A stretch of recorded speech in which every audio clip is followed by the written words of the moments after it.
Dajte si pozor, dnes pretože niekto sa vás chystá klamať, či bude falošný, alebo sa vás chystá zradiť, či prinajmenšom bude neúprimný. Niekto tu je schopný dosiahnuť svoje túžby za akúkoľvek cenu a akýmkoľvek nečistými prostriedkami. Ďalej vás mám upozorniť, aby ste si dali pozor na skutočný podvod.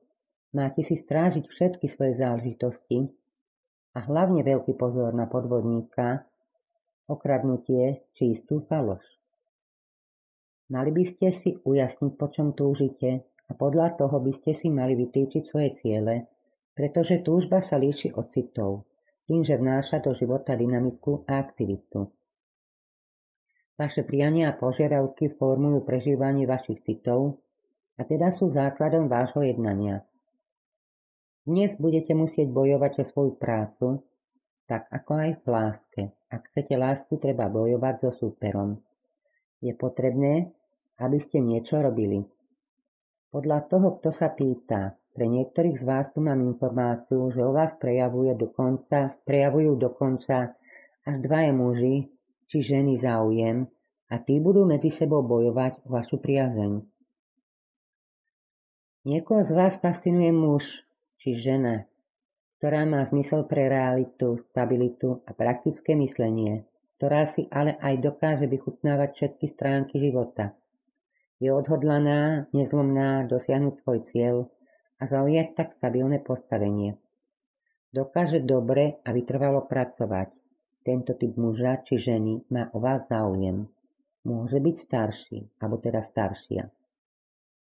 Niekto z vás odchádzate do neistoty, ktorá vám príde za ťažko, pretože za sebou zanechávate mnohé, na čom lipne vaše srdce. Musíte sa vzdať všetkého pri odchode a je vám smutno. Istú dobu môžete byť rozčarovaní vzťahom či okolnostiami, no začali ste si uvedomovať, že ste nespokojní a vo vašom srdci sa niečo zmenilo, preto sa od toho chcete oslobodiť a skúsiť niečo nové. Možno hľadáte nové, čo by naplnilo prázdne miesto vo vašom živote. Možno nastal čas odpútať sa od starých emocionálnych väzieb a stať sa samými sebou. Chcete sa stať niekým, či dosiahnuť niečo pomocou financií či vedomostí. Máte potrebu pocit stavať na pevných základoch a vytvoriť si tak stabilnú pozíciu. Momentálne sa sústredíte na zhromažďovanie, nedávanie. Máte pred sebou veľa možností, ako si môžete splniť svoje túžby. V istej situácii máte mať trpezlivosť, čakať a hlavne rozpoznať ten správny okamžik. Dokonca môžete mať sen či predtuchu, ktorá vás upozorní na nejakú záležitosť, ktorá si bude vyžadovať vašu pozornosť.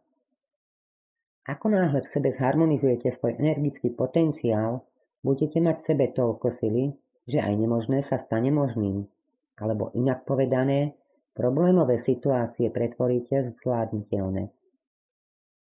Nezabúdajte však, že podľa vašich myšlienok tvoríte vaše prežívané situácie a podľa prežívaných situácií sa modeluje aj váš život.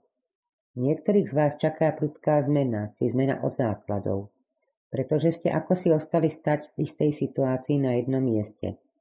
Nechcete sa posunúť ďalej a preto nastane tá prudká zmena, ktorá vás posunie ďalej. Skrátka je nutná, potrebná zmena. Tieto zmeny by bolo dobré pochopiť a nebrať ich za nejakú katastrofu. Práve naopak, prijať ich a s novým elánom sa pozerať dopredu na novú, lepšiu budúcnosť, ktorú si vytvoríte. Niektorí z vás sa môžete tešiť, pretože toto obdobie je pre vás pozitívne. Prináša do vášho života úspech. V oblastiach, ktoré vás najviac zaujímajú, sa vám bude dariť. Ak sa chopíte danej záležitosti, môžete byť veľmi úspešní, populárni, inak povedané, čaká vás príjemné obdobie plné úspechu. Môžete dostať radostnú správu či prekvapenie. Mali by ste dbať aj na vesmírny zákon. Čím viac dávame, tým viac dostávame. Ale aj naopak. Čím viac prijímame, tým viac rozdávame. Myslíte na rovnováhu, niekedy je potrebné naučiť sa povedať aj nie. Niekoho tu čaká boj, príde istá nová situácia a vy budete musieť bojovať. Situácia už začala, alebo čoskoro začne. Nebude jednoduchá, bude si vyžadovať rozhodnosť v jednaní. Toto jednanie musí byť rýchle a rozhodné, no pozor, aj premyslené. Nový začiatok, ktorý prichádza, neprebehne úplne ľahko a ani bez boja. Boj neznamená vždy iba fyzicky bojovať, sa môže dobrým slovom, skutkom či dobre vykonanou prácou alebo písmom. Môžu sa vám do cesty postaviť nepriatelia a potom nastane kto z koho. V tomto prípade je potrebné, aby ste jednali bez strachu, pretože strach je energia, ktorá zväzuje. Vy máte v sebe tvorivú energiu.